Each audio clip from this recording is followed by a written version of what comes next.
സ്കൂളിലോട്ട് പോകുമ്പോൾ പിള്ളേർ പിടുത്തക്കാരുണ്ട്, ആരെങ്കിലും മുട്ടായി തന്ന് വിളിച്ചാൽ വാങ്ങരുത് പോകരുതെന്നൊക്കെ പറഞ്ഞു. പക്ഷെ കൂട്ടുകാർ തന്നാൽ വാങ്ങരുതെന്ന് അവർ പറഞ്ഞില്ല. അപ്പൊ വനത്തെയും വന്യജീവികളെയും സംരക്ഷിക്കേണ്ട ഉത്തരവാദിത്വം കൂടി നമ്മുടെ വരുന്ന തലമുറയ്ക്ക് തീർച്ചയായിട്ടും ഉണ്ട്.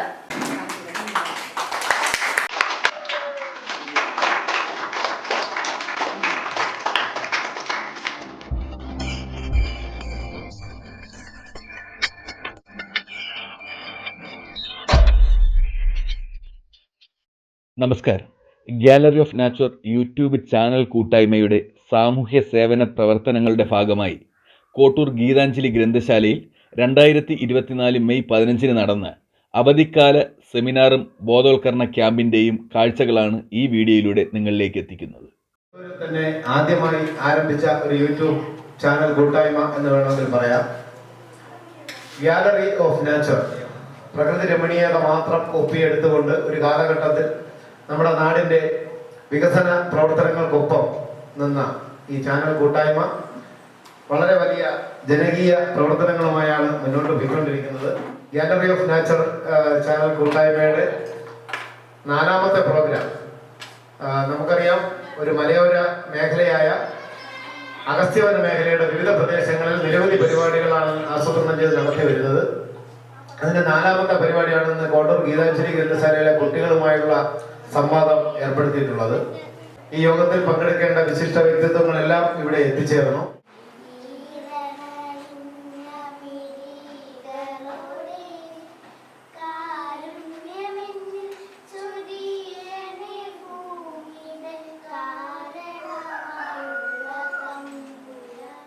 അവധിക്കാല ക്ലാസിന്റെ തുടക്കം എന്ന നിലയിൽ വളരെ പ്രധാനമായ നമ്മുടെ കുട്ടികളും രക്ഷാകർത്താക്കളും ഒക്കെ അറിഞ്ഞിരിക്കേണ്ട വളരെ സുപ്രധാനമായ ഒരു ചടങ്ങിലേക്കാണ് നമ്മൾ കടക്കുന്നത്.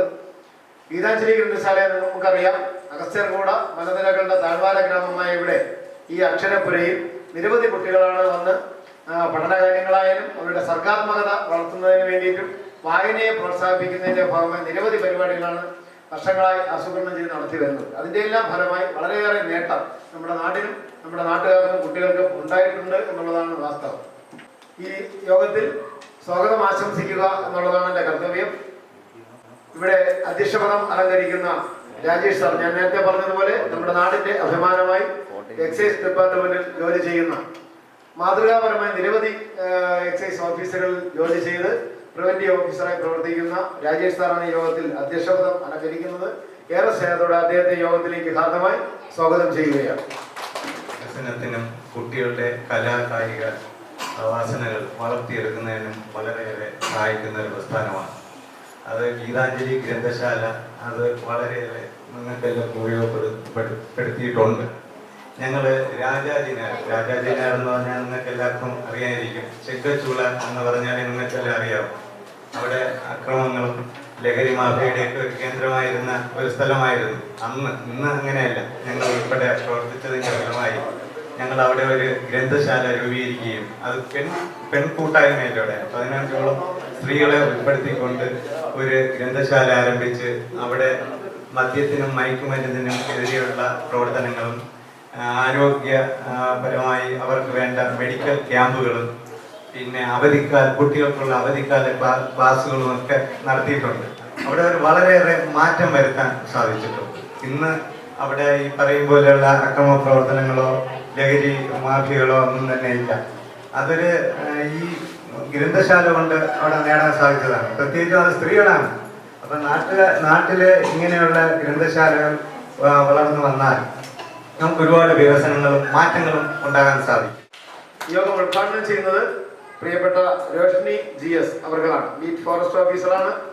നമുക്കറിയാം സോഷ്യൽ മീഡിയയിൽ കേരളത്തിൽ പാമ്പ് പിടുത്തത്തിന് നമുക്കറിയാം പാമ്പ് പിടിക്കുന്ന ആരാണെന്ന് നമ്മൾ കുട്ടികളോട് ചോദിച്ചാൽ പെട്ടെന്ന് പറയുന്ന വാവാ സുരേഷ് എന്ന ഒരു വ്യക്തിത്വമാണ്. പക്ഷെ അതിനെ കാണാതെ നമ്മുടെ ജില്ലയിൽ അഭിമാനമായി കേരളത്തിൽ അങ്ങോളം ഇങ്ങോളം അറിയപ്പെടുന്ന ഒരു പാമ്പ് പിടുത്തക്കാരി എന്ന ഒരു ലേബലിൽ വനംവകുപ്പിൽ ജോലി ചെയ്യുന്ന രോഷ്നി മേം ഇവിടെ പങ്കെടുക്കുന്നുണ്ട്. മികച്ച പ്രവർത്തനത്തിന് നിരവധി അവാർഡുകൾ അംഗീകാരങ്ങൾ നേടിയെടുത്തു. കോട്ടൂർ ഗീതാഞ്ജലി ഉൾപ്പെടെയുള്ള നിരവധി കലാ സാമൂഹ്യ സാംസ്കാരിക മേഖലയിലുള്ള സംഘടനകൾ അവരെ ആദരിച്ചിട്ടുണ്ട്. രോഷ്നി മേമാണ് ഈ യോഗം ഉദ്ഘാടനം ചെയ്യുന്നത്. ഏറെ സ്നേഹത്തോടെ കോട്ടൂർ ഗീതാഞ്ജലിക്ക് വേണ്ടിയും ഗാലറി ഓഫ് നാച്ചറിന് വേണ്ടിയും ഹാർദമായി സ്വാഗതം ചെയ്യുകയാണ്.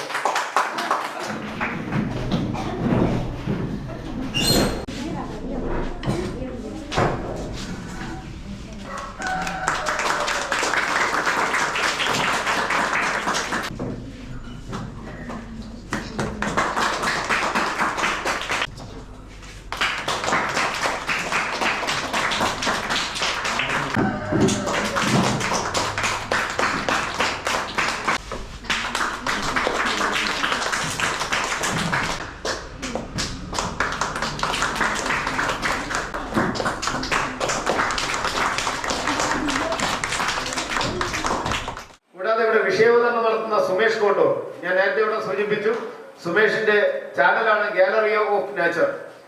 ഗീതാഞ്ജലിയുടെ കുട്ടികൾ ഉൾപ്പെടെ അഭിനയിച്ച് വളരെയേറെ പ്രശംസ നേടിയ ഒരു ഷോർട്ട് ഫിലിമാണ് ലഹരിയുടെ ഇര. ആ ലഹരിയുടെ ഇര എന്ന ഷോർട്ട് ഫിലിം ആണ് അവസാനം ലഹരിക്കെതിരെയുള്ള ഒരു പോരാട്ടമായി ഈ യൂട്യൂബ് ചാനൽ പുറത്തിറക്കിയത്. അതിനെല്ലാം നേതൃത്വം കൊടുക്കുന്ന സുമേഷ് കോട്ടൂർ, അദ്ദേഹമാണ് ഈ ചാനലിനെല്ലാം നേതൃത്വം കൊടുക്കുന്നത്. ഏറെ സ്നേഹത്തോടെ സുമേഷിനെ ഈ യോഗത്തിലേക്ക് ഭാഗമായി സ്വാഗതം ചെയ്യും. എന്തൊക്കെയാണ് ഇന്നത്തെ പരിപാടി കൊണ്ട് ഉദ്ദേശിക്കുന്നത് എന്നതാണ് ഇന്നത്തെ വിഷയാവതരണത്തിലൂടെ ഞാൻ പറയും. കുറച്ച് പേർ കൂടെ ചെയ്യുക എന്നൊരു ലക്ഷ്യത്തോടു കൂടി വളരെ വിപുലമായ ചെറിയൊരു നമ്മുടെ ഒരു കൂട്ടായ്മയുടെ മനസ്സിലുണ്ടായ ഒരു സ്പാർക്ക്, അത് ഒരു കൂട്ടായ്മയായിട്ട് രൂപപ്പെട്ടു. ഈ ഇരിക്കുന്നവരെല്ലാവരും 21 അംഗ കൂട്ടായ്മയുണ്ട്. വിവിധ ഡിപ്പാർട്ട്മെന്റുകളിലും വിവിധ തലങ്ങളിലും പ്രവർത്തിക്കുന്നവർ. 3 പേര് എക്സൈസ് ഡിപ്പാർട്ട്മെന്റിൽ നിന്ന് തന്നെയാണ്. അതിലിപ്പോ ഇവിടെ ഇരിക്കുന്നവര് Rajesh sir, assistant grade sub ഇൻസ്പെക്ടറാണ് എക്സൈസിൽ, നമ്മുടെ കൂട്ടായ്മ അംഗമാണ്. ബാക്കി നമ്മുടെ പ്രിയ ശ്യാം, റോഷ്നി മാഡം, മഹേഷ് മാഷ്. എന്താണ് നമ്മുടെ ഒരു ഉദ്ദേശ ലക്ഷ്യം എന്ന് പറഞ്ഞു കഴിഞ്ഞാൽ 4 ക്യാമ്പയിൻ എന്നുള്ള രീതിയിൽ പേരിട്ടുകൊണ്ടാണ് നമ്മുടെ പ്രവർത്തനങ്ങൾ മുന്നോട്ട് പോകുന്നത്. അതിൽ ഒന്നാമത്തതാണ് മിഷൻ 7, ലഹരിക്കെതിരെയുള്ള പ്രവർത്തനങ്ങൾ. ലഹരി എന്ന് പറയുമ്പോൾ ഏറ്റവും പ്രധാനമായിട്ടും മയക്കുമരുന്നിനെതിരെയുള്ള പ്രവർത്തനം. പോലീസ് എക്സൈസ് ഡിപ്പാർട്ട്മെന്റുമായിട്ട് സഹകരിച്ചുകൊണ്ട് അവരുടെ സഹകരണത്തോടെ കേരളത്തിൽ അങ്ങോളം പ്രവർത്തനം നടത്തുക എന്ന ലക്ഷ്യത്തോടെയാണ് മിഷൻ 7 എന്ന ക്യാമ്പയിൻ. രണ്ടാമത്തത് ജന്മനാടിന് വേണ്ടി എന്നാണ് ആ ക്യാമ്പയിൻ പേരിട്ടിരിക്കുന്നത്.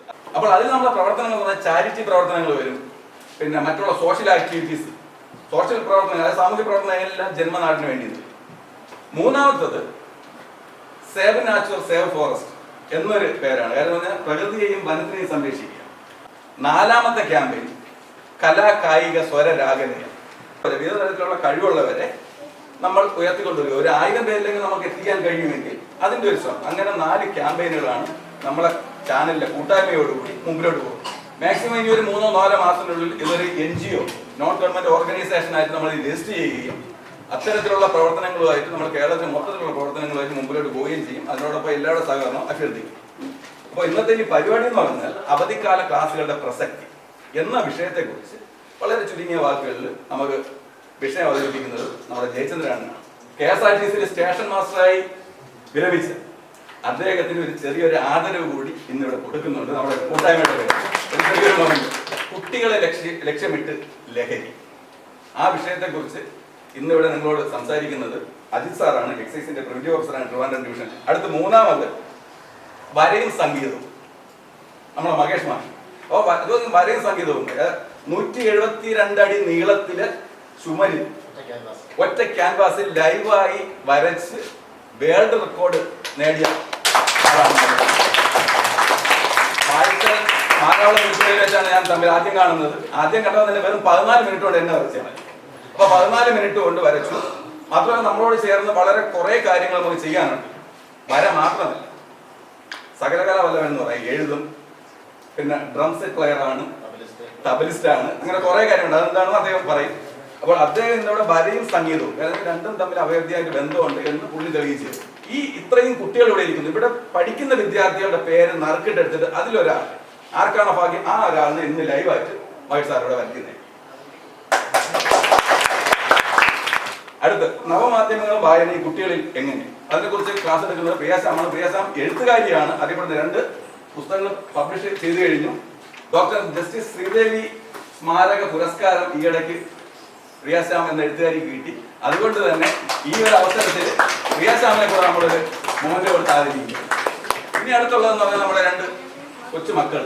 ഇന്ന് അവർ 2 പേരെയും കൃഷ്ണജ സതീഷ് കുമാറും അഭിനയും 2 പേരെയും കൂടെ ഇന്ന് ആദരിക്കുന്നു. അതോടൊപ്പം മോഹന്റെ നൽകിയ നമ്മുടെ കൂട്ടായ്മയും 2 ബാഗുകൾ നിങ്ങൾക്ക് വേണ്ടി മഹേഷ് മാഷ് കൊണ്ടുവന്നിരിക്കുകയാണ്. അത് നൽകി മഹേഷ് മാഷും ആദരിക്കുന്നതായിരിക്കും. ഇത്രയാണ് അതിന്റെ വിഷയാവതരണം. എന്താണ് ഇവിടെ ആദ്യമായിട്ടല്ല ഞാൻ വന്നിട്ടുണ്ട്, ചങ്ങാതിക്കൂട്ടത്തിൽ വന്നിട്ടുണ്ട്. കുറച്ച് പേരെയൊക്കെ ആരെങ്കിലും കുറെ പേരൊക്കെ ഇരിപ്പുണ്ട്. പച്ചപ്പള്ളി സ്കൂളിലൊക്കെ പഠിക്കുന്ന പിള്ളേരൊക്കെ ഉണ്ട്. അവരെന്നെ അവിടെ വെച്ച് കാണുമ്പോഴൊക്കെ വന്ന് മിണ്ടാറുണ്ട്. എന്നിട്ട് പറയും, ടീച്ചറെ നമ്മൾ അന്ന് അവിടെ ചങ്ങാതിക്കൂട്ടം കോട്ടൂര് വന്നിട്ടുള്ളതാണെന്ന് പറയും കേട്ടോ. ഭയങ്കര സന്തോഷമാണ്. ഞാൻ മോളെ മിക്കവാറും എല്ലാം വന്ന് നാട്ടിലുണ്ടായിരുന്നു. അതുപോലെ വായനശാല ഉണ്ടായിരുന്നു, റേഡിയോ ക്ലബ് ഉണ്ടായിരുന്നു. ഇപ്പൊ റേഡിയോ ക്ലബ്ബൊന്നും അധികം അങ്ങനെ കാണാറില്ല ഒരിടത്തും. എന്റെ പ്രായത്തില്, ചെറിയ പ്രായത്തില് റേഡിയോ ക്ലബ് ഉണ്ടായിരുന്നു. ഞാൻ ആ റേഡിയോ ക്ലബിൽ അംഗമായിരുന്നു. അവിടുന്ന് ആകാശവാണിയില് ചെറിയ 5ാം ക്ലാസ്സിലാണ് തോന്നുന്നു ആകാശവാണിയില് കഥ പറയാൻ പോയിട്ടുണ്ട്. അങ്ങനെ ആകാശവാണി പോയി കണ്ടപ്പോഴാണ് ആകാശവാണിയോട് ഒരു ഇഷ്ടം തോന്നിയത്. പിന്നീട് 9ാം ക്ലാസ്സിൽ പഠിക്കുമ്പോഴാണ് തോന്നുന്നു ദൂരദർശനിൽ ഒരു പ്രോഗ്രാമിൽ പോയി. അവിടെ അനൗൺസർ പോസ്റ്റിലാണെന്ന് തോന്നുന്നു, എന്തോ ഇതിന് പോയി. അപ്പൊ അന്ന് ചെന്നപ്പോൾ പറഞ്ഞു പ്രായമായില്ല, കുറച്ചുകൂടെ വലുതായിട്ട് വരാൻ പറഞ്ഞു. അന്ന് ദൂരദർശൻ മാത്രമേ ഉള്ളൂ, ശരിക്കും ദൂരദർശൻ ആകാശവാണി ചാനലൊന്നും ഇല്ല വേറെ. അങ്ങനെ കുറച്ചുകൂടി പ്രായമായപ്പോഴത്തേക്ക് വിട്ടില്ല, വീണ്ടും പോയി. ഡിഗ്രി കഴിഞ്ഞപ്പോൾ ദൂരദർശനിലെ അനൗൺസർ പോസ്റ്റിൽ പോയി. അന്ന് എനിക്ക് കിട്ടി. അങ്ങനെ 17 വർഷമായിട്ട് ഞാൻ ദൂരദർശനിലും അതുപോലെ തന്നെ ആകാശവാണിയിലും 2 സ്ഥലത്തും ന്യൂസ് റീഡറും അനൗൺസറുമാണ്. ഇപ്പോഴുമാണ് അന്നത്തെ ഒരു ആഗ്രഹം. ശരിക്കും ആ റേഡിയോ ക്ലബിൽ നിന്നാണ് എനിക്ക് ആകാശവാണിയോടും ദൂരദർശനോടും ഒരു ഇഷ്ടം തുടങ്ങുന്നത്. പിന്നീട് ഒത്തിരി പ്രോഗ്രാം ആകാശവാണിയിലെ ഒരുപാട് പ്രോഗ്രാം, യുവവാണിയൊക്കെ ഞാൻ ചെയ്തിട്ടുണ്ട്. ഒരുപാട് പ്രോഗ്രാം ചെയ്തു. ആകാശവാണിയിൽ ഇപ്പോൾ പോകുന്നില്ല, കാരണം എൻ്റെ ജോലിയായിട്ട് മിങ്കിൾ ചെയ്ത് പോകാൻ കുറച്ച് ബുദ്ധിമുട്ടായതുകൊണ്ട് പോകാറില്ല. പക്ഷേ ദൂരദർശനിൽ ഇപ്പോഴും കാർഷിക വാർത്തകൾ വായിക്കുന്നുണ്ട്. ന്യൂസിനും വല്ലപ്പോഴും പോകാറേ ഉള്ളൂ, മെയിൻ ന്യൂസും വല്ലപ്പോഴേ പോകാറുള്ളൂ. കാരണം നമ്മുടെ 24 മണിക്കൂർ ഡ്യൂട്ടിയിൽ നമ്മുടെ ഡ്യൂട്ടിക്ക് തടസ്സമില്ലാതെ പോയി ചെയ്യണം എന്നാണ് ഗവൺമെൻറ് ഓർഡർ. അപ്പോൾ പാരകൾ വളരെ കൂടുതലാണ് എന്നുള്ളത് കൊണ്ട് എല്ലാം ഒന്നും ചെയ്യണില്ല. ഒരു പാഷൻ കൊണ്ട് മാത്രം ദൂരദർശൻ ഇടാതെ ഇപ്പോഴും ഇന്നും വൈകിട്ട് ന്യൂസ് ഉണ്ട്. അപ്പോൾ അങ്ങനെ പോകുന്നുണ്ട്. പിന്നെ വനംവകുപ്പിലാണ് അത്യാവശ്യം അറിയാമെന്ന് തോന്നുന്നു. സാറ് പറഞ്ഞ പോലെ പാമ്പ് പിടുത്തക്കാരി എന്നുള്ളൊരു പേരിലാണ് ഇപ്പം അറിയപ്പെടുന്നത്. ശരിക്കും പിടുത്തമാണ്, അല്ലാതെ പറയുന്നില്ല. എന്താണ് ശരിക്കും നമ്മൾ അതിനെ രക്ഷിക്കുകയാണ്, റെസ്ക്യൂ ആണ്. ഞങ്ങളുടെ ഭാഷയിൽ പറഞ്ഞ റെസ്ക്യൂ ആണ്, നിങ്ങളുടെ ഭാഷയിൽ പറഞ്ഞ പിടുത്തമാണ്. അപ്പോൾ പാമ്പ് പിടുത്തക്കാരി തന്നെയാണ് അറിയപ്പെടുന്നത്. എന്തായാലും അതിൽ വലിയ വിഷമമൊന്നും ചിലപ്പോൾ പറയുമ്പോൾ കേൾക്കുമ്പോഴത്തേക്ക് ഒരു ഇത് തോന്നാറുണ്ട്. എന്നാലും ഇപ്പൊ അങ്ങനെ തോന്നുന്നില്ല. കാരണം എന്റെ വീട്ടിലിരിക്കുന്ന 150ഓളം അവാർഡുകൾ എനിക്ക് വാങ്ങിച്ചു തന്നത് ആ പാമ്പാണ്. അതുകൊണ്ട് അതിനോട് ഇഷ്ടമുള്ളത് കൊണ്ട് ആ ഒരു പേര് കിട്ടുന്നതിനോട് വലിയ വിഷമം തോന്നാറില്ല. ഒത്തിരി പേരുണ്ട്, ഒരുപാട് പേരുടെ സ്നേഹമുണ്ട് അതില്. വനംവകുപ്പില് എനിക്ക് തോന്നുന്നു കേരളത്തില് പാമ്പിനെ റെസ്ക്യൂ ചെയ്യുന്ന വനിത ഞാൻ മാത്രമേ ഉള്ളൂ. അതുകൊണ്ടായിരിക്കണം ചിലപ്പോൾ അങ്ങനെ ഒരു അംഗീകാരം കിട്ടിയത്. അതില് ഈശ്വരനോട് നന്ദി പറയുന്നു. പിന്നെ അത്യാവശ്യം പാമ്പ് മാത്രമല്ല, ബാക്കി ഒരുവിധപ്പെട്ട വന്യജീവികളെയൊക്കെ റെസ്ക്യൂ ചെയ്യാറുണ്ട്. മാന, മുള്ളമ്പന്നി തുടങ്ങി മരപ്പട്ടി തുടങ്ങി എല്ലാ ജീവികളെയും കയറി പിടിക്കാറുണ്ടെന്നാണ് വാസ്തവം. ഇതുവരെ ബുദ്ധിമുട്ടൊന്നും ഉണ്ടായിട്ടില്ല. ഇഷ്ടമാണ് വന്യമൃഗങ്ങളെ, എനിക്കിഷ്ടമാണ്. കാരണം മനുഷ്യരെക്കാൾ എന്തുകൊണ്ടും നല്ലത് വന്യമൃഗങ്ങളാണ് എന്നുള്ളത് കൊണ്ട് തന്നെയാണ് ഇഷ്ടം. അപ്പൊ ശരിക്കും വന്യജീവികൾ പുറത്തിറങ്ങുന്നത് വനത്തിനുള്ളിൽ അവയ്ക്കുള്ള ബുദ്ധിമുട്ട് കൊണ്ടാണ്. അതുകൊണ്ട് വനത്തെയും വന്യജീവികളെയും സംരക്ഷിക്കേണ്ട ഉത്തരവാദിത്വം കൂടി നമ്മുടെ വരുന്ന തലമുറയ്ക്ക് തീർച്ചയായിട്ടും ഉണ്ട്. ഒരുപാടൊന്നും പറയുന്നില്ല. സുമേഷിന്റെ യൂട്യൂബ് ചാനലിൽ ഒരു അംഗമായതിൽ വളരെ സന്തോഷമുണ്ട്. കാരണം സുമേഷിന് ഒരുപാട് നല്ല കാര്യങ്ങൾ ചെയ്യണം എന്നൊരു നല്ല മനസ്സുള്ള ഒരു മനുഷ്യനാണെന്നാണ് എനിക്ക് തോന്നിയിട്ടുള്ളത്. സുമേഷിനെ കുറിച്ച് പറയുകയാണെങ്കിൽ എന്ത് കാര്യമുണ്ടെങ്കിൽ അപ്പോഴെപ്പോഴും അറിയിക്കാറുണ്ട്. നല്ല രീതിയിൽ ഒരുപാട് പ്രവർത്തനങ്ങൾ സുമേഷ് മുന്നോട്ട് കൊണ്ടുപോകുന്നുണ്ട്. അതിൽ വളരെ സന്തോഷം. അതിന്റെ ഭാഗമാകാൻ കഴിഞ്ഞതിൽ അതിനേക്കാളും വലിയ സന്തോഷം. എന്തായാലും ഇങ്ങനൊരു പരിപാടി ഇന്ന് ഇവിടെ സംഘടിപ്പിച്ചതിൽ വളരെ സന്തോഷം. ഇതിന്റെ മുന്നോട്ടുള്ള ഒരുപാട് കാര്യങ്ങളുണ്ട്. അതെല്ലാം ഭംഗിയായിട്ട് പോകട്ടെ എന്ന് സർവേശ്വരനോട് പ്രാർത്ഥിക്കുന്നു. ഇതിന്റെ ഇന്നത്തെ ആരംഭം എന്ന നിലയിൽ ഇതിന്റെ ഔപചാരികമായ ഉദ്ഘാടനം നടത്തിയതായി അറിയിക്കുന്നു. വളരെ സന്തോഷം. എല്ലാവർക്കും നല്ലത് മാത്രം വരട്ടെ എന്ന് ആശംസിക്കുന്നു. ലഹരിവിരുദ്ധ പ്രവർത്തനങ്ങൾ നമ്മളിവിടെ നടത്തിയിട്ടുണ്ട്, വിമുക്തി മിഷനുമായി ചേർന്നുകൊണ്ട് തന്നെ. അതിന്റെ ഒരു ബോധവൽക്കരണ ക്ലാസ് എടുക്കാൻ എത്തിച്ചേർന്ന അജിത് സാർ, അദ്ദേഹം തിരുവനന്തപുരം ഡിവിഷനിലെ പ്രിവന്റീവ് എക്സൈസ് ഓഫീസറാണ്. വളരെ നേരത്തെ അദ്ദേഹം ഇവിടെ എത്തിച്ചേർന്നു. ഏറെ സ്നേഹത്തോടെ അജിത് സാറിന്റെ യോഗത്തിലേക്ക് ഹാർദമായി സ്വാഗതം ചെയ്യുന്നു. ഈ പരിപാടിയിൽ എനിക്ക് തന്നിരിക്കുന്ന നിർഭാഗ്യവശാൽ നിങ്ങൾക്ക് ഇഷ്ടമില്ലാത്ത ഒരു വിഷയത്തെ കുറിച്ച് സംസാരിക്കാനാണ്. നിങ്ങൾക്ക് ഇഷ്ടമുള്ളതാണോ ലഹരി? ഇല്ല. എനിക്കും ഒരു ബുദ്ധിമുട്ടുണ്ട്. കാരണം ലഹരി എന്താണെന്ന് പറഞ്ഞാൽ മനസ്സിലാകുന്ന പ്രായത്തിലുള്ള ഒരു 10-18 ആൾക്കാരേ ഉള്ളൂ. ബാക്കിയെല്ലാം അതിനെക്കുറിച്ച് തിരിച്ചറിയാൻ കഴിയാത്ത കുറച്ചുകൂടി പ്രായം കുറഞ്ഞ മക്കളാണ്. അപ്പോൾ നിങ്ങളുടെ ലെവലിലേക്ക് സംസാരിക്കും നമ്മുടെ ക്ലാസിന്റെ ഗൗരവം ചിലപ്പോൾ നഷ്ടപ്പെടും, ഇല്ലേ? നിങ്ങൾക്ക് ചെറിയ കുട്ടികൾക്ക് മനസ്സിലാകുന്ന രീതിയിൽ സംസാരിക്കുമ്പോൾ മുതിർന്നവർക്ക് ബോറടിക്കും. മുതിർന്നവർക്ക് മനസ്സിലാകുന്ന രീതിയിൽ സംസാരിച്ചാൽ ഈ കുട്ടികൾക്ക് ബോറടിക്കും. അപ്പോൾ നമുക്കൊരു അഡ്ജസ്റ്റ്മെന്റിൽ മുന്നോട്ട് പോകാം. അപ്പോൾ നിങ്ങൾ പരസ്പരം സംസാരിക്കാതെ നിങ്ങൾക്ക് ബോറടിച്ചാലും കേട്ടുകൊണ്ടിരിക്കുക. ഓക്കെ. അപ്പം എനിക്ക് തന്നിരിക്കുന്ന വിഷയം ലഹരി എന്നതിനെ കുറിച്ച് സംസാരിക്കണം. അതിനു മുമ്പ് ഞാൻ 1-2 ചെറിയ കാര്യങ്ങൾ നിങ്ങളോട് ചോദിക്കാം. നിങ്ങളുടെ വീട്ടിൽ പട്ടിയുള്ള എത്ര പേരുണ്ട്? ഉണ്ട്. പൂച്ചയുള്ള ആൾക്കാർ, കോഴിയുള്ള ആൾക്കാർ ഉണ്ടല്ലേ? എന്തിനാണ് നിങ്ങൾ പട്ടിയെ വളർത്തുന്നത്? പട്ടിയെ വളർത്തുന്നത് എന്തിനാണ്? എന്തെങ്കിലുമൊക്കെ വിളിച്ചു പറഞ്ഞോ, കുഴപ്പമില്ല. ഉറങ്ങാതിരിക്കാനാണ്. ഇല്ല, അറിഞ്ഞുകൂടാ. എന്തിനാണ്? കള്ളം കയറാതിരിക്കാൻ. പൂച്ച വളർത്തുന്നതിനാണ്, എലിയെ ഓട്ടിക്കാനാണ്. കോഴി വളർത്തുന്നത് മുട്ടയ്ക്കാണ്, പശുവിനെ വളർത്തുന്നത് പാലിനാണ്. നിങ്ങളെ വളർത്തുന്നത് എന്തിനാണ്? നമ്മൾ പട്ടിയുടെ പൂച്ചയുടെ ഒക്കെ ഉപയോഗം അറിയാം അല്ലേ? നിങ്ങളെ വളർത്തുന്നത് എന്തിനാണ്? അറിഞ്ഞുകൂടാ. അത് വലിയ കഷ്ടമല്ലേ? നിസാരമായ ജീവികളെ അല്ലെ, നിസാരമായ ജീവികളെ എന്തിനു വളർത്തുന്നത് നമുക്കറിയാം. പക്ഷെ നമ്മളെ എന്തിനു വളർത്തുന്നുവെന്ന് നിങ്ങൾക്ക് അറിഞ്ഞൂടാ. ഇതാണ് നമ്മൾ വളർന്നു വരുമ്പോൾ ഉള്ളൊരു കുഴപ്പവും. നമ്മൾ എന്തിനു വേണ്ടിയിട്ടാണ് വളർത്തുന്നതെന്ന് നമുക്കറിഞ്ഞൂടാ. പക്ഷെ നമ്മുടെ രക്ഷാകർത്താക്കൾക്ക് അറിയാം അല്ലേ? പഠിച്ചുകൊണ്ടിരിക്കുമ്പോൾ നമ്മൾ കുറച്ച് സമയം വായിക്കുന്ന കേൾക്കാം, ശബ്ദം കേൾക്കാതെ അമ്മ വന്ന് നോക്കുമ്പോൾ നമ്മൾ ആ ബുക്കിനകത്ത് കവിഴ്ന്ന് കിടക്കുകയാണ്. എന്തുകൊണ്ടാണെന്ന് ചോദിച്ചാൽ നമുക്ക് ഇഷ്ടമില്ലാത്തത് കൊണ്ടാണ്. നിങ്ങൾ യൂട്യൂബ് കാണുമ്പോൾ ഉറങ്ങാറുണ്ടോ? ഇല്ല അല്ലേ? നിങ്ങൾക്ക് ഇഷ്ടമുള്ള കാർട്ടൂൺ ചാനൽ കാണുമ്പോൾ നിങ്ങൾ ഉറങ്ങാറില്ല. എത്ര മണിക്കൂർ വേണോ നമ്മളിരുന്ന് ആ കാർട്ടൂൺ ചാനൽ കാണും? അമ്മയും അച്ഛനും വന്ന് നിർബന്ധിക്കോ മക്കളെ കാർട്ടൂൺ കണ്ടോ എന്ന്? അല്ലെങ്കിൽ ചാനൽ മാറ്റാൻ പഠിപ്പിച്ചോ നിങ്ങൾക്ക് ഇഷ്ടമുള്ള പോകോയോ CNN ഒക്കെ കാർട്ടൂൺ നെറ്റ്വർക്കോ ഒക്കെ ചാനൽ മാറ്റാൻ നമ്മുടെ അച്ഛനും അമ്മയും നമ്മളെ പഠിപ്പിച്ചോ? ഇല്ല. അതാണ് നമ്മൾ ഈ കാർട്ടൂൺ ചാനലുകൾ ചിലരെ പഠിപ്പിച്ചിട്ടുണ്ടാവും. യെസ് പറഞ്ഞത് തെറ്റൊന്നുമില്ല. അപ്പം നമ്മള് നമ്മുടെ ഇഷ്ടം കൊണ്ട് ചെയ്യുന്നതും ഇഷ്ടമില്ലാതെ ചെയ്യുന്നതും കൊണ്ടുള്ള വ്യത്യാസമാണ് ഞാൻ പറഞ്ഞത്. ഇഷ്ടം കൊണ്ട് ചെയ്യുമ്പോൾ നമ്മൾ എത്ര മണിക്കൂർ വേണം കണ്ടുകൊണ്ടിരിക്കും, അതിനകത്ത് ലയിച്ചിരിക്കും. ഇഷ്ടമില്ലാത്ത കാര്യങ്ങൾ, ഉദാഹരണത്തിന് പഠിത്തം നമ്മൾ ചെയ്യുമ്പോൾ എന്ത് ചെയ്യുന്നു? നമുക്ക് ബോറടിക്കുന്നു, ഉറക്കം വരുന്നു, വീണ്ടും പഠിക്കാൻ പറയുമ്പോൾ ദേഷ്യം വരുന്നു. അതിന്റെ പുറമെ ഒരു ഞായറാഴ്ചയോ അവധിയോ കിട്ടുമ്പോൾ എന്ത് ചെയ്യും? അച്ഛനും അമ്മയും കൂടി വന്ന് നമ്മളങ്ങ് ഉപദേശിക്കാൻ തുടങ്ങും അല്ലേ? അങ്ങനെ ചെയ്യരുത്, ഇങ്ങനെ ചെയ്യരുത്, അവിടെ പോകരുത്, ഇവിടെ പോകരുത്, അവന്റെ കൂടെ കൂട്ടുകൂടരുതെന്ന് പറയും. നമുക്ക് അച്ഛനെയും അമ്മയും ഇഷ്ടം തോന്നും, നമുക്ക് വെറുപ്പ് തോന്നും അല്ലേ? അവരോട് ദേഷ്യം തോന്നും. കാരണം നമുക്ക് ഇഷ്ടമില്ലാത്ത കാര്യമാണ് ഉപദേശം. നമ്മളെ വഴക്ക് പറയുക നമുക്ക് ഇഷ്ടമല്ല, ഉപദേശിക്കുന്നത് ഇഷ്ടമല്ല. അപ്പൊ ഇതൊക്കെയാണ് ഏറ്റവും കൂടുതൽ അച്ഛനും അമ്മയും ചെയ്യുന്നത്. അപ്പൊ അച്ഛനും അമ്മയ്ക്കും നിങ്ങളോട് സ്നേഹം കൊണ്ടാണ് അവർ ചെയ്യുന്നത്. പക്ഷെ നമുക്കത് സ്നേഹമാണെന്ന് തിരിച്ചറിയണമെങ്കിൽ നമ്മൾ ഈ പ്രായത്തിലെത്തണം. ആ പ്രായത്തിൽ എത്താത്തത് കൊണ്ടാണ് നമുക്കത് തിരിച്ചറിയാൻ കഴിയാത്തത് അല്ലേ? നിങ്ങളൊക്കെ LKG പഠിച്ചിരുന്ന സമയത്ത് നിങ്ങൾ വീട്ടിൽ വരുമ്പോൾ എങ്ങനെയായിരുന്നു നമ്മുടെ അച്ഛനും അമ്മയും പെരുമാറിയിരുന്നത് നിങ്ങൾ ആലോചിച്ചു നോക്കും. നിങ്ങൾ LKG പഠിച്ച കാര്യം നിങ്ങൾക്ക് ഓർമ്മയുണ്ടോ? നിങ്ങൾ നഴ്സറിയിൽ നിന്ന് അല്ലെങ്കിൽ പ്രൈമറി സ്കൂളിൽ നിന്ന് വീട്ടിലേക്ക് വരുമ്പോൾ ഓടി വന്നാൽ എന്ത് ചെയ്യും? ആദ്യം അമ്മയെ കെട്ടിപ്പിടിക്കും അല്ലേ? എന്നിട്ട് അമ്മയ്ക്ക് ഒരു ഉമ്മ കൊടുക്കും. അപ്പൊ അമ്മ എന്ത് ചെയ്യും? രണ്ടുമ്മ ഇങ്ങോട്ട് തിരിച്ചു തരും. അപ്പൊ അമ്മ രണ്ടെണ്ണം തന്നാൽ നമ്മൾ എന്ത് ചെയ്യും? വീണ്ടും നാലെണ്ണം അങ്ങോട്ട് കൊടുക്കും. ഇങ്ങനെയാണ് വീട്ടിനകത്ത് സ്നേഹം ഉണ്ടാക്കിയിരുന്നത്. അങ്ങോട്ടും ഇങ്ങോട്ടും കൊടുക്കൽ വാങ്ങലുകൾ ഉണ്ടായിരുന്നു അല്ലേ? എന്നിട്ട് നമ്മുടെ സ്കൂളിൽ നടന്ന സംഭവങ്ങളൊക്കെ അമ്മയോട് പറയും. എന്ത് പറയും? അമ്മ, ഇന്ന് എന്റെ അടുത്തിരുന്ന കുട്ടി എന്റെ ബാഗിനകത്ത് ഒരു കല്ലെടുത്തിട്ടു, എന്റെ സൈഡിൽ വാല് കെട്ടി, എന്നെ നുള്ളി, ഇന്ന് ടീച്ചർ എടുത്തിരുന്ന സാരിയുടെ നിറം ചുവപ്പാണ്, അതിൽ മഞ്ഞ പൂക്കൾ ഉണ്ടായിരുന്നു എന്നൊക്കെ പറയും. അമ്മ ചോദിക്കും, എന്നിട്ട് എന്തുണ്ടായി? അപ്പൊ നമ്മൾ വീണ്ടും അടുത്ത കാര്യം പറയും. അപ്പൊ വീണ്ടും അമ്മ നമ്മളെ പറയാൻ വേണ്ടി ഇങ്ങനെ പ്രലോഭിപ്പിച്ചുകൊണ്ടേയിരുന്നു അല്ലേ? നമ്മൾ ഓരോരോ കാര്യങ്ങളായി അമ്മയോട് വർണ്ണിച്ചു പറഞ്ഞു. അപ്പൊ നമ്മളുടെ അമ്മ ചോദിക്കും, അപ്പൊ സുമേഷ് നിന്നെ എങ്ങനെ ചെയ്തപ്പോ നീ അവൻ എന്ത് ചെയ്തു? അപ്പൊ നമ്മൾ പറയും, ഞാനൊരു നുള്ളു വെച്ചു കൊടുത്തു അല്ലേ? പറയാറില്ലേ? അപ്പൊ അമ്മ തിരുത്തും, മക്കളെ നുള്ളാൻ പാടില്ല. അപ്പൊ എന്ത് ചെയ്യും? നീ നുള്ളുമ്പം അവന് വേദനിക്കും, നിന്റെ ശരീരത്തിൽ വേദനിക്കുന്നത് പോലെ തന്നെയാണ് നീ മറ്റൊരാളിനെ നുള്ളിയാലും എന്ന് തിരുത്താൻ അമ്മയ്ക്ക് കഴിഞ്ഞത്. അമ്മയും അച്ഛനും ഒന്നും പറഞ്ഞിരുന്നില്ല. മക്കളെ സ്കൂളിലോട്ട് പോകുമ്പോൾ പിള്ളേർ പിടുത്തക്കാരുണ്ട്, ആരെങ്കിലും മുട്ടായി തന്ന് വിളിച്ചാൽ വാങ്ങരുത്, പോകരുതെന്നൊക്കെ പറഞ്ഞു. പക്ഷെ കൂട്ടുകാർ തന്നാൽ വാങ്ങരുതെന്ന് അവർ പറഞ്ഞില്ല. അപ്പൊ അതുപോലെ ഈ കുട്ടിയുടെ കൂടെ പഠിച്ച കുട്ടി കൊടുത്ത കൂൾ ഡ്രിങ്ക്സ് വാങ്ങി കുടിച്ച് ഈ കുട്ടിക്ക് ഉടനെ തന്നെ ഛർദ്ദിലുണ്ടായി, വയറിളക്കം ഉണ്ടായി, കുട്ടി ബോധം കെട്ട് വീണു. കുട്ടിയെ നെയ്യാറ്റിൻകരയിൽ ഒരു പ്രൈവറ്റ് ഹോസ്പിറ്റലിൽ അഡ്മിറ്റ് ചെയ്തു. അന്ന് കുട്ടിയുടെ ബോധം നഷ്ടപ്പെട്ടതാണ്. 14-ാം ദിവസം ഈ കുട്ടി മരണപ്പെട്ടു.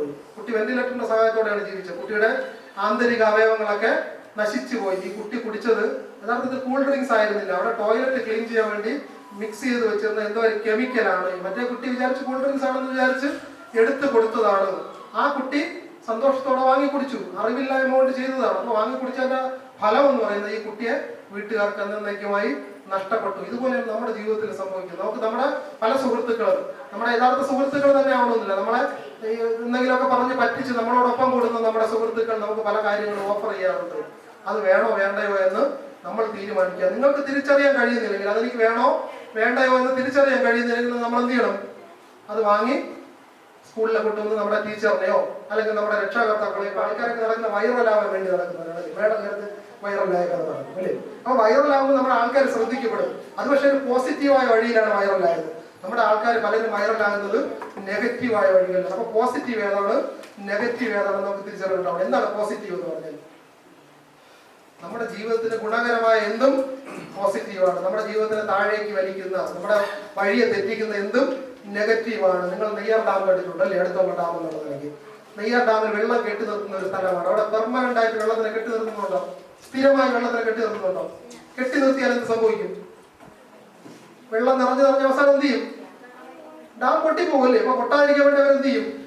കുറച്ച് ചാനലിലേക്ക് തുറന്നുവിടും, കുറച്ച് നദിയിലേക്ക് തുറന്നുവിടും. ഇനി കറണ്ട് ഉത്പാദിപ്പിക്കുന്ന സ്ഥലമാണ്, ഇവിടെ കറണ്ട് ഇല്ല, അവരെന്ത് ചെയ്യും? കറണ്ട് ഉത്പാദിപ്പിക്കാൻ വേണ്ടി കുറച്ച് തുറന്നുവിടും. ഇങ്ങനെയാണ് നമ്മൾ ഡൈവേർട്ട് ചെയ്ത് വിടേണ്ടത്. പോസിറ്റീവ്. കോട്ടൂർ ബി ജയചന്ദ്രൻ അദ്ദേഹമാണ് അവധിക്കാല ക്ലാസ്സുകളുടെ പ്രസക്തി കുറിച്ച് ഇവിടെ സംസാരിക്കുന്നത്. അവധിക്കാല ക്ലാസ്സുകൾ നമുക്കറിയാം, ഓരോ സർഗപ്രതിഭയും മാറ്റുരയ്ക്കുന്ന, അവരുടെ ഓരോ സർഗപ്രതിഭയും കണ്ടെത്തുന്ന ഓരോ ക്ലാസ്സുകളാണ് ഓരോ അവധിക്കാലവും. ഓരോ അവധിക്കാലവും ഇത്തരത്തിലുള്ള പ്രവർത്തനങ്ങളുടെ പ്രസക്തിയെ കുറിച്ച് സംസാരിക്കാൻ കോട്ടൂർ ഗീതാഞ്ജലിയുടെ മുൻ രക്ഷാധികാരി കോട്ടൂർ ബി ജയചന്ദ്രനെ ഈ യോഗത്തിൽ യഥാർത്ഥമായി സ്വാഗതം ചെയ്യുന്നു. വിവിധങ്ങളായ മേഖലകളിൽ പ്രവർത്തിക്കുന്നവരാണ് നമ്മളിവിടെ ഇരിക്കുന്നത്. അപ്പോൾ അവരുടെ ക്ലാസ്സുകൾ ഇനിയിപ്പോൾ അടുത്ത് ഉടനെ തുടങ്ങും. ഗീതാഞ്ജലിയും ഗാലറി ഓഫ് നാച്ചർ യൂട്യൂബ് ചാനലും സംയുക്തമായി ഇത്തരത്തിൽ ഒരു പരിപാടി സംഘടിപ്പിച്ചത് എന്തുകൊണ്ടും നല്ലൊരു കാര്യമാണ്. ഗീതാഞ്ജലിയുടെ ആദ്യകാല രക്ഷാധികാരിയാണ് ഞാൻ. ഈ ക്ലബ്ബ് ഒരു 4 നൂറ്റാണ്ട് കാലങ്ങൾക്ക് മുമ്പേ തുടങ്ങുമ്പോൾ നമ്മുടെ എല്ലാ ശനിയാഴ്ചയും മെഡിക്കൽ ക്യാമ്പ് വെച്ചാണ് ഇവിടെ തുടക്കം കുറിച്ചത്. 150ഓളം രോഗികളാണ് വിവിധ അസുഖങ്ങൾക്കെല്ലാം ഇവിടെ വന്നിട്ടുള്ളത്. അന്ന് സുമേഷും ഞാനും സെക്രട്ടറി ജയകുമാർ അങ്ങനെ തുടങ്ങി ഇപ്പൊ നമ്മള് 2 നിലയുടെ ഒരു ബിൽഡിംഗ് ആയി, കേരളത്തിൽ അറിയപ്പെടുന്ന ഗ്രേഡുള്ള ലൈബ്രറി ആയി, കലാ സാംസ്കാരിക രംഗങ്ങളിൽ നിറസാന്നിധ്യമായി, രാഷ്ട്രീയമോ മതമോ വ്യക്തിബന്ധങ്ങളോ അല്ലെങ്കിൽ മറ്റേതൊരു ചിന്തയും ഇല്ലാതെ വിവിധ രാഷ്ട്രീയ ചിന്തകൾ മനസ്സിലുള്ളവരും എന്നാൽ പൊതുവായ കാര്യങ്ങളിൽ അതൊന്നും വെളിയിൽ വരാത്തതുമായ ഒരുമിച്ച് നിന്നുകൊണ്ടുള്ള ഒരു പ്രവർത്തനമാണ് ഗീതാഞ്ജലിയെ സംബന്ധിച്ചിടത്തോളം ഉള്ളത്. അപ്പോൾ കൊച്ചു കൂട്ടുകാരെ ഉറങ്ങരുത്. നിങ്ങളെ ഓർമ്മിപ്പിക്കാൻ വേണ്ടി 1-2 കാര്യങ്ങൾ മാത്രം പറയുകയാണ്. പ്രകൃതിയുമായി ഇണങ്ങി നിൽക്കുന്ന ഒരു പ്രദേശമാണ് നമ്മുടെ പ്രദേശം. കാരണം ആന പോയിട്ട് ബാക്കിയുള്ള എല്ലാ ജീവജാലങ്ങളും ഇതിനകത്തുണ്ട്. നമ്മുടെ ഗ്രന്ഥശാല തന്നെ ഒരു വനത്തിനകത്താണ് ഇപ്പോൾ ഇരിക്കുന്നത്. കാരണം മരങ്ങൾ, അണ്ണാരക്കണ്ണൻ, കുരങ്ങ്, അങ്ങനെയുള്ള വിവിധങ്ങളായിട്ടുള്ള ആളുകൾ ഇതിനകത്തുണ്ട്. മാത്രമല്ല പ്രകൃതിയെ ഓർമ്മിപ്പിക്കുന്ന തരത്തിലുള്ള നല്ല തണുത്ത കാലാവസ്ഥയുമാണ്. കഴിഞ്ഞ ആഴ്ച വരെ നമ്മൾ ഉഷ്ണ മേഖലയിലായിരുന്നു, ഇപ്പം ശീത മേഖലയിലേക്ക് മാറിയിട്ടുണ്ട്. അപ്പോൾ അവധിക്കാലം എങ്ങനെ നമുക്ക് ആനന്ദകരമാക്കാമെന്നതാണ് വിഷയം. അവധിക്കാലത്ത് കൊച്ചുകുട്ടികളെ സംബന്ധിച്ചിടത്തോളം നിരവധി കാര്യങ്ങൾ ചെയ്യാം. ഏറ്റവും പ്രധാനപ്പെട്ടത് വായനയാണ്. വായനയിൽ ഊന്നൽ നൽകിക്കൊണ്ട് കൂടുതൽ വായിക്കുന്നതിലേക്ക് വേണ്ടി നമ്മൾ ശ്രമിക്കുകയാണെങ്കിൽ അവധിക്കാലം കുറച്ചൊക്കെ ആനന്ദകരമാക്കാം. വായന എന്ന് പറയുമ്പോൾ ഓരോരുത്തരുടെ പ്രായത്തിനനുസരിച്ചുള്ള പുസ്തകങ്ങൾ, നേരത്തെ റോഷ്നി മാഡം പറഞ്ഞതുപോലെ ബാലരമ, പൂമ്പാറ്റയൊക്കെ പണ്ട് നമ്മൾ വായിച്ചിട്ടുള്ളതാണ്. ഇപ്പൊ അതെല്ലാം മാറ്റിക്കൊണ്ട് അച്ഛൻ്റെയും അമ്മയുടെയും മൊബൈലെടുത്ത് കമന്ന് കിടന്നുകൊണ്ട് ഇങ്ങനെ കാക്കക്കോട് നമുക്ക് ജോലി. അതിൽ TV വീട്ടിലുണ്ടെങ്കിൽ അവർക്ക് എപ്പോഴും കാർട്ടൂൺ കഥാപാത്രങ്ങളെയാണ് കാണുന്നത്. ഉണ്ണാനിരിക്കുമ്പോഴും പ്രഭാത ഭക്ഷണം കഴിക്കുമ്പോഴും കാർട്ടൂണുകൾ കാണാനാണ് അവർക്ക് താല്പര്യം. അപ്പോൾ അതുപോലെ വ്യത്യസ്തങ്ങളായ ഇഷ്ടക്കാരാണ് ഈ നമ്മുടെ വിവിധ പ്രായത്തിലുള്ളവരുള്ളത്. അപ്പോൾ വായനാശീലം ഈ അവധിക്കാലത്ത് നിങ്ങൾ ഏറ്റവും കൂടുതൽ മെച്ചപ്പെടുത്തുക എന്നത് ഒരു നല്ലൊരു കാര്യമാണ്. സ്കിൽ ഡെവലപ്മെന്റ് എന്ന് ഇംഗ്ലീഷിൽ പറയും. അപ്പോൾ ഭൗതിക വികാസത്തിലൂടെ നമുക്ക് കലാ സാംസ്കാരിക സംഗീത പരിപാടികളിലൊക്കെ ചെയ്യാൻ കഴിയും. സ്പോർട്സ് വശമുള്ളവർക്കുണ്ട്. ഇപ്പൊ കോട്ടൂർ മേഖലയെ സംബന്ധിച്ചിടത്തോളം നമ്മുടെ മക്കൾക്ക് എല്ലാ സൗകര്യങ്ങളും ഇവിടെയുണ്ട്. ഇവിടെ തൊട്ടപ്പുറത്തെ ഒരു ക്ലബിന്റെ കീഴിൽ ഒരു നല്ലൊരു ഗ്രൗണ്ട് ഉണ്ട്. അവിടെ തന്നെ വോളിബോളോ ക്രിക്കറ്റോ ഒക്കെ കളിക്കാനുള്ള സംവിധാനമുണ്ട്. നമ്മുടെ ഈ സ്ഥാപനത്തിൽ തന്നെ നേരത്തെ ജയകുമാർ പറഞ്ഞതുപോലെ നിരവധിയായിട്ടുള്ള സംഗീത ക്ലാസ്, തബല ക്ലാസ്, അതുപോലെ തന്നെ കരാട്ടെ ക്ലാസ്, ഇവിടെ പഠിച്ച നിരവധി കുട്ടികൾ ഈ പഞ്ചായത്ത് തലത്തിലും താലൂക്ക് തലത്തിലുള്ള പ്രോഗ്രാമുകളിൽ കായികാഭ്യാസങ്ങൾ കാഴ്ചവെച്ച് സംസ്ഥാന തലത്തിലും ജില്ലാ തലത്തിലും വരെ അവാർഡ് നേടിയ കുട്ടികൾ ഇവിടെ നിന്ന് പോയിട്ടുള്ളവരുണ്ട്. അപ്പോൾ സ്കിൽ ഡെവലപ്മെന്റ് കുറച്ചുകൂടി വ്യക്തമാക്കി നമ്മൾ ശീലിക്കുകയാണെങ്കിൽ അതിലൂടെ കുറേയൊക്കെ കിട്ടും. സ്വിമ്മിങ് ആണെങ്കിലും അത് ചെയ്യാം. പക്ഷെ നമ്മുടെ പ്രദേശത്ത് മുങ്ങാനുള്ള, നീന്താനുള്ള സംവിധാനങ്ങളൊക്കെ ഇല്ലാത്തതുകൊണ്ട് നമുക്കത് കഴിയില്ല. പക്ഷെ അതുപോലെ തന്നെ മറ്റു കാര്യങ്ങളിൽ യോഗ അഭ്യസിക്കാം, ക്രിക്കറ്റ് ടൂർണമെന്റിൽ അതിൽ കളിക്കാം, വോളിബോൾ കളിക്കാം. അങ്ങനെയൊക്കെയുള്ള കാര്യങ്ങളിലൊക്കെ അവധിക്കാലം നമുക്ക് പ്രയോജനപ്പെടുത്താവുന്നതാണ്.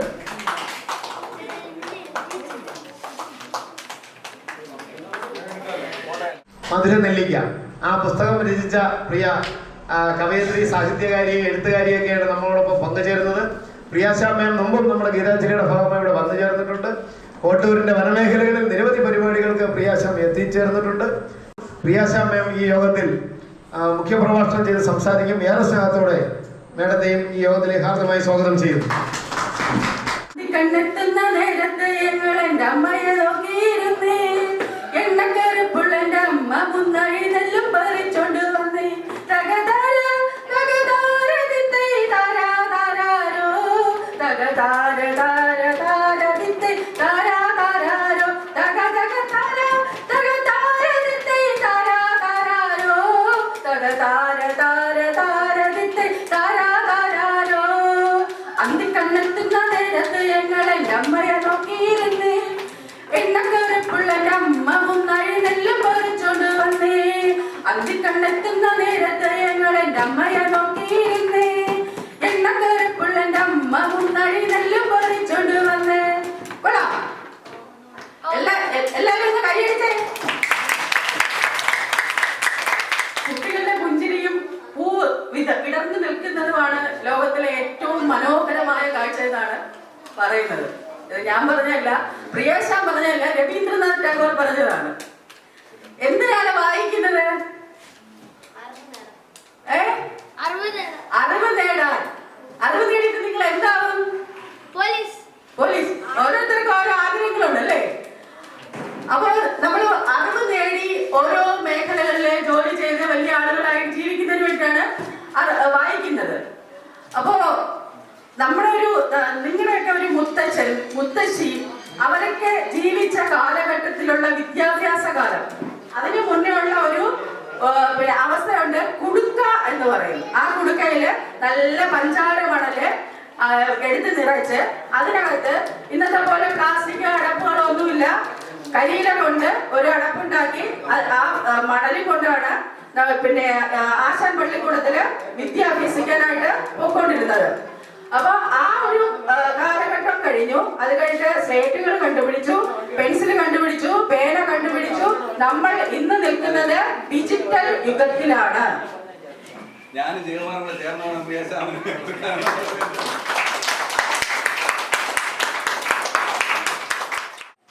മഹേഷ് മാഷിനെ നിങ്ങൾ ഒരുപക്ഷെ നമ്മുടെ പ്രിയപ്പെട്ട കൂട്ടുകാർ ഇന്ന് കൂടുതൽ പരിചയപ്പെടണം. അദ്ദേഹത്തിന്റെ സൃഷ്ടികൾ ഫേസ്ബുക്കിൽ, അദ്ദേഹത്തിന്റെ ഫേസ്ബുക്ക് പേജിൽ കയറി നിങ്ങൾ നോക്കണം. അനുഗ്രഹീത കലാകാരനാണ്, ചിത്രകാരനാണ്, ആർട്ടിസ്റ്റാണ്. ഒരുപാട് ചിത്രങ്ങൾ വരച്ച നിരവധി അവാർഡുകളും അംഗീകാരങ്ങളും നേടിയെടുത്ത ഒരു ചിത്രകലാ അധ്യാപകനാണ്. മഹേഷ് മേഷിനെ ഏറെ സ്നേഹത്തോടെ യോഗത്തിലേക്ക് ഹാർദമായി സ്വാഗതം ചെയ്യുകയാണ്. എത്ര രചിച്ചാലും, എത്ര എഴുതിയാലും, എത്ര വരച്ചാലും, എത്ര വർണ്ണിച്ചാലും, എത്ര പാടിയാലും ഒരിക്കലും അവസാനിക്കാത്തതാണ് ഈ പ്രകൃതിയും പ്രകൃതിയിലുള്ള വിഭവങ്ങളും എന്നുള്ളതാണ് കവി വലിയവർ പറയാനുള്ളത്. കലാകാരന്റെ ഭാഷയിൽ പറഞ്ഞാൽ ഞാൻ പറയുന്നത് ആകാശത്തെ മുഴുവൻ പേപ്പറാക്കാൻ ഞാൻ ആഗ്രഹിക്കുന്നു. ഭൂമിയിലുള്ള വൃക്ഷക്കൊമ്പുകളെയും വൃക്ഷങ്ങളും പേനയാക്കാൻ ഞാൻ ഇഷ്ടപ്പെടുന്നു. മഹാസമുദ്രത്തെ എനിക്ക് കാണുമ്പോൾ മഷിയും പെയിന്റും നിറങ്ങളും ഒക്കെ ആക്കാൻ ഞാൻ ആഗ്രഹിക്കുന്ന ഒരു കലാകാരനാണ്. എന്നെ കുറിച്ച് വാക്കുകൾ കൊണ്ട് പറയുന്നതിനൊക്കപ്പുറമായി വരയിലൂടെ കഴിവ് തെളിയിക്കുന്ന ഒരു അനുഭവമാണ് ഞാൻ ഇഷ്ടപ്പെടുന്നത്. ഞാൻ ഈ ഒരു സഹനത്തിലേക്ക് വന്നത്, ഈ ഒരു അവസ്ഥയിലേക്ക് വരുന്നതിന് പിറകിൽ ഒരു ചിന്തയുണ്ട്. ലോകത്തിലെ എല്ലാ ചിപ്പികൾക്കകത്തും മുത്തുണ്ടാകത്തില്ല എന്നാണ് ഞാൻ മനസ്സിലാക്കിയിട്ടുള്ളത്. ഒരുപാട് ചിപ്പികളുണ്ട്, നമുക്ക് വാങ്ങാൻ കിട്ടും. വളരെ വളരെ വ്യത്യസ്തവും വലിപ്പവും നിറഭേദങ്ങളാൽ അലങ്കൃതവും ഒക്കെ ആയിട്ടുള്ള ഒത്തിരി ചിപ്പികൾ നമ്മൾ കാണാറുണ്ട്. പക്ഷെ എല്ലാ ചിപ്പിക്കകത്തും എന്തില്ല? മുത്ത് കാണത്തില്ല. ഇനി എങ്ങനെയാണ് ഈ മുത്തുള്ള ചിപ്പി രൂപപ്പെട്ടു വരുന്നതെന്ന് അറിയാൻ നമ്മൾ ശാസ്ത്രീയമായ ഒരു പഠനം നടത്തിയാൽ ഞാൻ മനസ്സിലാക്കിയത് ഇങ്ങനെയാണ്. ഒരു ചിപ്പി മനോഹരമായ ഒരു ക്രിസ്റ്റൽ പോലുള്ള ഒരു ബോക്സിനകത്ത് എല്ലാവരുടെയും കണ്ണുകളെ അട്രാക്ട് ചെയ്യുന്ന, അത് എനിക്ക് ആദ്യം സ്വന്തമാക്കണമെന്ന് വളരെ അഭിനിവേശത്തോടുകൂടി ആഗ്രഹിച്ച് കാണിച്ചിരിക്കുന്ന ഒരാള് അത്രമാത്രം ആ മുത്തിനെ, ചിപ്പിയിലെ മുത്തിനെ ഇഷ്ടപ്പെടുന്നതിന്റെ പിറകിലത്തെ രഹസ്യം എന്തെന്ന് അറിയുവാൻ ഞാനൊരു പഠനം നടത്തിയപ്പോൾ എനിക്ക് മനസ്സിലായത്, ചിപ്പിയിൽ ഉണ്ടാകുന്ന മുത്ത് വെറുതെ ഒരു സുപ്രഭാതത്തിൽ, കുട്ടികൾ ശ്രദ്ധിക്കുക, വെറുതെ ഒരു സുപ്രഭാതത്തിൽ പെട്ടെന്നുണ്ടായ മനോഹരമായ ഒരു മുത്തല്ല. ഒരു വലിയ പ്രോസസ്സിംഗ് ഉണ്ട്. ആ പ്രോസസ്സിംഗ് എന്താണെന്ന് ചോദിച്ചു കഴിഞ്ഞാൽ, മുത്ത് ഉണ്ടാക്കപ്പെടുന്നതിന് മുൻപുള്ള ചിപ്പിയുടെ ജീവിത അനുഭവങ്ങൾ തന്നെയാണ് അതിന്റെ പുറകിൽ രഹസ്യം. അതെന്താണെന്ന് ചോദിച്ചു കഴിഞ്ഞാൽ, കടലിനടിയിൽ വെള്ളത്തിന്റെ ഉൾത്തറകളിൽ സഞ്ചരിക്കുന്ന ഒരു ചിപ്പി, അത് സഞ്ചാരപഥത്തിലൂടെ സഞ്ചരിക്കുമ്പോൾ അത് കഴിക്കുന്ന ഭക്ഷണ പദാർത്ഥങ്ങൾ അതിന്റെ മാംസളമായ ഭാഗത്ത്, ആ പുറന്തോടിനകത്തുള്ള മാംസളമായ മൃദുവായ ആ ഭാഗത്ത് ഇതിന്റെ ആഹാര അവശിഷ്ടങ്ങൾ ഒരു പ്രത്യേക ഭാഗത്ത് വന്ന് അടിയുന്ന ഒരു ചരിത്രം കാണാൻ സാധിക്കും. ഇത് അടിഞ്ഞടിഞ്ഞടിഞ്ഞ് കുറെ ദിവസങ്ങൾ കാലാന്തരമാകുമ്പോൾ ഇതിന്റെ ശരീരത്ത് സഹിക്കാനാകാത്ത വേദന അനുഭവപ്പെടും. ഈ ചിപ്പിക്ക് ഇതിന് അടങ്ങിയിരിക്കാൻ പറ്റത്തില്ല. തിരിഞ്ഞാലും പിരിഞ്ഞാലും ഒക്കെ ദുസ്സഹമായ വേദനയുടെ വല്ലാത്ത അവസ്ഥയിലേക്ക് ഈ ചിപ്പി മാറുകയാണ്. ഈ മാംസമായ ഭാഗത്ത് വന്ന് പതിക്കുന്ന ആഹാര അവശിഷ്ടങ്ങൾ വേദനയുടെ ഉത്തുംഗ ശൃംഗത്തിൽ സഞ്ചരിക്കുമ്പോഴും ആ വേദന സഹിച്ചുകൊണ്ട് ഈ ചിപ്പി സഞ്ചരിക്കുകയാണ്. അങ്ങനെ സഞ്ചരിച്ച് മുന്നോട്ട് കൊണ്ടുപോകുന്ന സമയത്താണ് ഇതിന്റെ മൂർധന്യ അവസ്ഥയിൽ, അല്ലെങ്കിൽ ഇതിന്റെ ശരീരത്തിന്റെ ഉൾത്തടത്തിൽ വന്ന് പതിക്കുന്ന ആഹാര അവശിഷ്ടങ്ങൾ കാലാന്തരത്തിൽ രൂപാന്തരപ്പെട്ട് ഇത് ഒരു പ്രത്യേക രൂപത്തിലും ഭാവത്തിലും ഒരു ഷെയ്പ്പായി വരാൻ തുടങ്ങും. അങ്ങനെ ഇത് ഷെയ്പ്പായതിനു ശേഷം ഇതിന് അരഗിനിറ്റോ പിൻഡ്യൂലി എന്ന് പറയുന്ന ഒരു ശ്രവണ ദ്രാവകം ഇതിന്റെ പുറത്തൊരു ആവരണമായി പതിച്ചിട്ട് ഇത് കാലാന്തരത്തിൽ ഇതിന് രൂപമാറ്റം സംഭവിച്ച് മനോഹരമായിട്ടുള്ള മുത്തുകളായിട്ട് മാറ്റപ്പെടുന്നു എന്നാണ് ഹിസ്റ്റോറിക്കലായിട്ട് പഠിക്കുവാനായിട്ട് സാധിക്കുന്നത്. പ്രിയമുള്ള അമ്മമാരെ, സഹോദരങ്ങളെ, കൊച്ചു കുഞ്ഞുങ്ങൾ, ഒരു ചിപ്പിയിൽ രൂപപ്പെടുന്ന മുത്ത് ലോകത്തുള്ള സകല ആളുകളും ആവേശത്തോടു കൂടി എനിക്കത് സ്വന്തമാക്കണമെന്ന് നാം ആഗ്രഹിക്കുമ്പോൾ ഒരിക്കലും ഈ ചിപ്പിയിലുണ്ടായി ഉരുത്തിരിഞ്ഞു വന്ന മുത്തിന്റെ ഹിസ്റ്ററി ആരും നമ്മൾ അന്വേഷിക്കാറില്ല. നമ്മുടെ അന്വേഷണം എന്താ? നമുക്ക് എത്രയും പെട്ടെന്ന് മുത്തിനെ സ്വന്തമാക്കണം. എന്നാൽ അത് അനുഭവിച്ച ഒത്തിരി കഷ്ടതയുടെയും കണ്ണുനീരിന്റെയും ദുസ്സഹമായ വേദനയുടെയും ഒക്കെ ചരിത്രം അതിന് പുറകിലേക്ക് ചിന്തിച്ചാൽ നമുക്ക് മനസ്സിലാക്കാൻ സാധിക്കും. അങ്ങനെ സാധിക്കുമ്പോഴാണ് ഈ മുത്തിന്റെ വൈവിധ്യവും അതിന്റെ മനോഹാരിതയും അതിന്റെ യശസ്സും വർദ്ധിക്കപ്പെടുന്നത്. പ്രിയമുള്ളവരെ, രണ്ട് ക്രിയേറ്റിവിറ്റിയാണ് നമ്മുടെ ലൈഫിൽ. നമുക്ക് എപ്പോഴും അനുകൂലമായി നിൽക്കുന്ന ക്രിയേറ്റിവിറ്റി അത് ശക്തി കുറയും. എന്നാൽ എഗെയിൻസ്റ്റ് ആയിട്ട് നമുക്ക് നേരെ വരുന്ന ശക്തമായ പ്രതികൂലങ്ങളാണ് പല സ്ഥലത്തും പലയിടത്തും നമ്മെ ശക്തരാക്കി മാറ്റുന്നതാണ്. 2016 റോട്ടറി ക്ലബ് ഇന്റർനാഷണലിന്റെ best realistic excellent artist award കേരളത്തിൽ എനിക്കായിരുന്നു. അന്ന് മോഹൻലാലിന്റെ വാട്ടർ കളർ ചിത്രം വരച്ചിട്ടാണ് കിട്ടിയത്. അതിനുശേഷം 2022 you are of nation record കിട്ടി. 23 ഏറ്റവും നല്ല റിയലിസ്റ്റിക് ആർട്ടിസ്റ്റ്. റീസെന്റ് അദ്ദേഹം സൂചിപ്പിച്ച പോലെ ലോകത്തിലെ ഏറ്റവും നീളം കൂടിയ ലാർജസ്റ്റ് അക്വേറിയം 170 അടി നീളമുള്ള ക്യാൻവാസിൽ 2 മണിക്കൂറുകൊണ്ട്, ഞാൻ മാത്രമല്ല കേട്ടോ, 91 ചിത്രകലകാരന്മാരെ ഞാൻ ട്രെയിനിങ് കൊടുത്ത് ഞങ്ങൾ ട്രിവാൻഡ്രത്ത് നടത്തിയ ഗംഭീരമായ ഷോയിൽ അവിടെ ജൂറീസ് വന്നു. അവർ 2 മണിക്കൂറിനുള്ളിൽ ചിത്രം രചിച്ച് വേൾഡ് റെക്കോർഡ് കിട്ടാനായി. ഇനി പുതിയൊരു വേൾഡ് റെക്കോർഡിലേക്ക് കാൽപ്പിക്കാനുള്ള എന്റെ കഠിന ശ്രമം നടന്നുകൊണ്ടിരിക്കുന്നു. ഇവിടെ ആദരിക്കപ്പെടുന്ന SLC വിജയികളായിട്ടുള്ള 2 വ്യക്തിത്വങ്ങൾ, കൃഷ്ണജയും അഭിനയും, എടുത്തു പറയേണ്ട വ്യക്തിത്വമാണ്. അഭിനയെ സംബന്ധിച്ച് നമുക്കറിയാം, അഭിനയുടെ അച്ഛൻ SLC എക്സാമിന്റെ സമയത്താണ് അഭിനയുടെ അച്ഛൻ ഒരു ആക്സിഡന്റായി കിടക്കുന്ന ഒരു അവസ്ഥ വന്നത്. വളരെ ദയനീയാവസ്ഥയിൽ മെഡിക്കൽ കോളേജിലെ ചികിത്സയെല്ലാം കഴിഞ്ഞ് വീട്ടിലും എല്ലാം ഈ ഒരു പരിചരണത്തിനിടയിൽ SLC എക്സാം വന്ന് ചേരുന്ന ഒരു കുട്ടിയുടെ മാനസികാവസ്ഥ നമ്മൾ പരിശോധിക്കുന്നു മനസ്സിലാക്കണം. അതിൽ നിന്നെല്ലാം ഊർജ്ജം ഉൾക്കൊണ്ടാണ് അവൾ ഉത്തരങ്കോട് സ്കൂളിലെ SLCക്ക് ഉന്നത വിജയം നേടി ഫുൾ A+ മേടിച്ചു. നല്ലൊരു കൈയടി അഭിനയിക്ക് കൊടുക്കാം.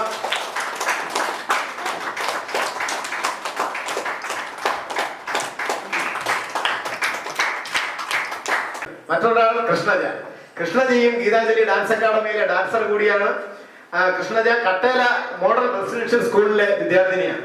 കട്ടേല MRS നമുക്കറിയാം ട്രൈബൽ കുട്ടികൾക്ക് മാത്രമാണ് പഠനമുള്ളത്. ട്രൈബൽ കുട്ടികൾക്ക് പുറമെ അവിടെ 2% ജനറൽ കുട്ടികൾക്ക് പഠിക്കാനുള്ള ഒരു അവസരമുണ്ട്. 2% മാത്രം മൊത്തം കുട്ടികളുടെ 2% ജനറൽ കുട്ടികൾക്ക് പഠിക്കാൻ അവസരമുണ്ട്. ആ ഒരു അവസരമാണ്, ആ ഒരു സുന്ദര നിമിഷമാണ് കൃഷ്ണജയ്ക്ക് ലഭിച്ചത്. കൃഷ്ണജ കട്ടേല MRSലെ ഫുൾ A+ കരസ്ഥമാക്കിയ ഒരു കുട്ടിയാണ്.